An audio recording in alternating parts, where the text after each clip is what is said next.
안녕하세요. 홀로 예배하는 모든 예배자 여러분을 환영합니다. 오늘 이 시간에 저와 여러분이 잠깐 하나님께 예배하는 가운데 말씀으로 역사하시는 하나님의 은혜가 가득하기를 축복합니다. 오늘 하나님의 말씀 잠시 보겠습니다. 오늘 요한복음 1장 1절이에요. 태초에 말씀이 계시니라. 이 말씀이 하나님과 함께 계셨으니 이 말씀은 곧 하나님이시니라. 아멘. 우리 말씀 받기 전에 잠시 기도하겠습니다. 사랑의 하나님, 오늘 홀로 예배를 시작하는 첫 시간 우리의 모든 순서를 하나님이 기뻐 받아주시고 예배할 수 있는 심령이 될 수 있도록 우리의 마음을 지켜주세요. 예수님의 이름으로 기도합니다. 아멘. 오늘 저와 여러분이 홀로 예배하는 모든 지체들에게 주실 하나님의 말씀 첫 번째 시간이에요. 오늘은 모든 사람은 반드시 만나야 될 분이 한 분이 계시죠? 그분은 하나님이세요. 오늘 하나님을 만나는 길과 또 하나님은 어떤 분이신가 저와 여러분 나누고자 해요. 신앙생활을 하는 많은 지체들이 나는 정말 하나님 만난 걸까? 아니면 하나님을 인격적으로 만나야 한다는데 나는 잘 모르겠다. 그런 질문을 많이 받긴 합니다. 여러분은 어떠신가요? 그리고 확신하고 있나요? 먼저 첫 번째로 영이신 하나님이고 하나님은 우리를 영적 존재로 만들었다는 사실을 우리가 알아야 해요. 먼저 하나님을 만나기 위해서는요, 우리는 그분에 대해서 알 필요가 있습니다. 하나님은 스스로 계신 자라고 해서 여호와라고 합니다.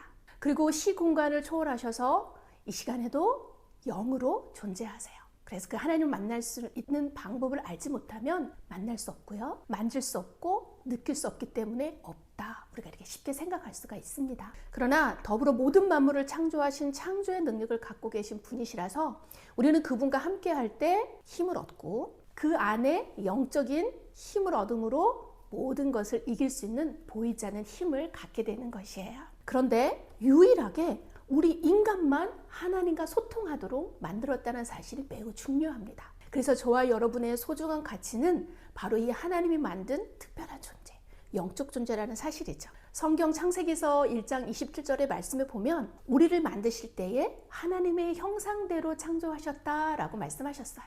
여기서 말하는 하나님의 형상이라는 말은요, 하나님을 만날 수 있는 존재로 지었다라고 하는 창조의 원리를 말씀하신 것이에요. 그런데 우리가 하나님을 만나려면 어떻게 해야 할까요? 영이신 하나님과 소통하여서 그 마음의 뜻과 숨겨진 그분의 이 마음의 뜻을 상호간에 연결되어서 알 수 있다, 이 말인 것이죠.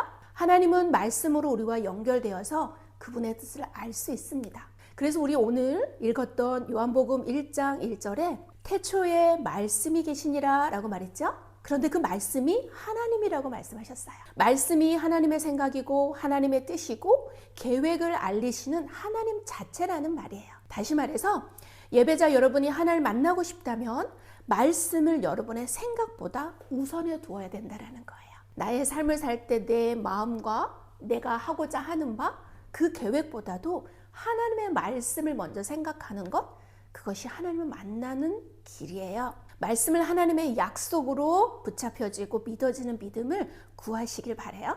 오늘 에베소서 2장의 말씀도 같이 보려고 하는데요. 하나님을 만날 수 없는 우리 인간이 허물과 죄로 죽었다, 이렇게 기록하고 있어요. 이 성경 저자가 말한 이 죽음은요, 생물적인 죽음을 말하는 것이 아니에요. 우리의 호흡이 끝나서 죽어서 끝나는 그것이 아니라 영적 존재인 우리 인간이 하나님을 떠나서 방황하는 그 자체, 하나님 떠난 것 자체, 그 상태가 하나님 만날 수 없는 죽음의 상태를 의미하는 것이에요. 영적으로 죽은 영혼은 원래 우리에게 주셨던 복을 놓쳐버린 상태도 말하는 것입니다. 우리를 속이는 흑암의 세력, 악한 사탄은 지금도 역사하고 있는데요. 그 악한 세력은 눈에 보이지 않지만 하나님을 모르도록 방해하기도 하고요. 하나님을 예배할 수 없는 존재로도 만들어 갑니다. 그런데 하나님이 그런 우리를 너무도 사랑하셔서 에베소서 2장 8절에는요.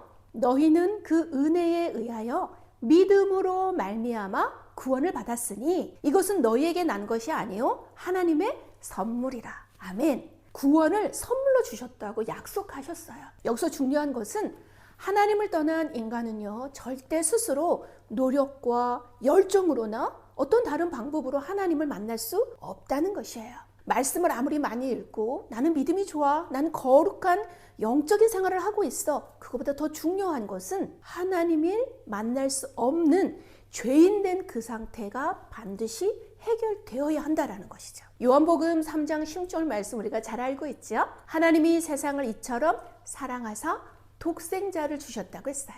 여기서 말하는 독생자는 예수 그리스도를 말하는 것입니다. 우리를 대신할 십자가에서 예수님이 우리의 구원을 주시려고 죽어주셨어요. 그 사랑의 시작이 무엇입니까? 바로 하나님이시라는 거예요. 우리를 대신한 그 십자가의 그 사랑은 아주 오래전부터 약속되었어요. 말씀으로 예언되셨고요. 그 말씀이 범죄한 우리를 인간을 위하여 살 길을 열어주심을 말하고 있습니다. 그래서 창세기 3장 15절에 보니까 여자의 후손이 반드시 오셔야 한다라는 메시아의 언약을 구약에 주셨고요. 신약에서는 그분이 예수님으로 그리스도의 그 일을 하러 오셨다라고 말씀하셨어요. 그런데 이 오신 예수님을 우리가 알고만 있어서는 되지 않아요. 요한복음 1장 12절에 영접하는 자 그 이름을 믿는 자에게는 하나님의 자녀가 되는 권세를 주신다라고 약속하셨어요. 하나님이 열어주신 이 구원의 길을 말씀으로 믿고 마음에 그 예수님을 주인으로 영접하는 것, 믿음의 고백을 통하여 만나주시고 우리를 하나님의 자녀 삼아주시며 영원히 우리와 함께 하신다고 약속 주셨어요. 어떤가요? 여러분은 하나님을 만났나요?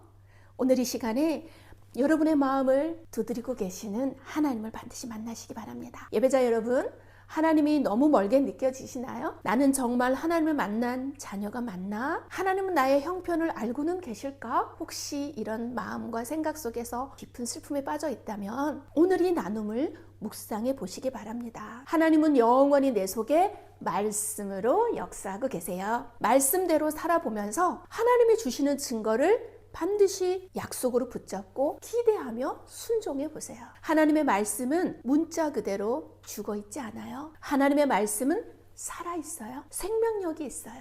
그래서 그 말씀이 우리의 심령에 뿌리 내리면 그 말씀이 살아서 여러분의 모든 삶을 인도해 가십니다. 하나님은 하나님의 자녀된 우리의 모든 사정, 형편, 더 크신 능력으로 함께 하세요. 오늘 이 시간에도 하나님의 자녀로 예배자로서 말씀과 함께하는 여러분이 되시기를 축복하고 함께 권면합니다. 하나님의 자녀는 성공자예요. 말씀과 함께 있는 자 절대 실패하지 않습니다. 그래서 말씀이신 하나님이 지금 여러분의 마음속에 주인으로, 예수님이 내 마음속에 주인으로 모셔드리는 영접의 순간을 놓쳐버리지 마시고, 내가 지금 희미해, 난 잘 모르겠어, 그렇다면 하나님을 나의 그리스도로, 예수님을 나의 그리스도로 믿음의 고백을 여러분 조용히 하나님 앞에 드리시기 바랍니다. 그러면 하나님 만나주시고 여러분의 모든 삶을 이끌어 가실 것을 믿습니다. 여러분 묵상해 보세요. 나는 하나님을 말씀으로 인정되고 말씀이신 하나님을 만났는가? 묵상해 보십시오. 그리고 요한복음 3장 16장을 묵상해 보시면서 내가 하나님의 자녀된 신분, 하나님의 그 사랑 속에 내가 거하고 있는지 확인하시면서 회복하시는 여러분들 되시기를 축복합니다. 우리 오늘 마지막 시간 주님 가르쳐 주신 기도로 함께 고백하며 마치도록 하겠습니다. 하늘에 계신 우리 아버지, 이름이 거룩히 여김을 받으시오며 나라가 임하옵시며 뜻이 하늘에서 이룬 것 같이 땅에서도 이루어지이다. 오늘날 우리에게 일용할 양식을 주옵시고 우리가 우리에게 죄 진 자를 사하여 준 것 같이 우리의 죄를 사하여 주옵시고 우리를 시험에 들게 하지 마옵시며 다만 악에서 구하옵소서. 대개 나라와 권세와 영광이 아버지께 영원히 있사옵나이다. 아멘. 홀로 예배하는 모든 예배자 여러분 승리하시고 다음 시간에 또 만나서 함께 예배하도록 해요.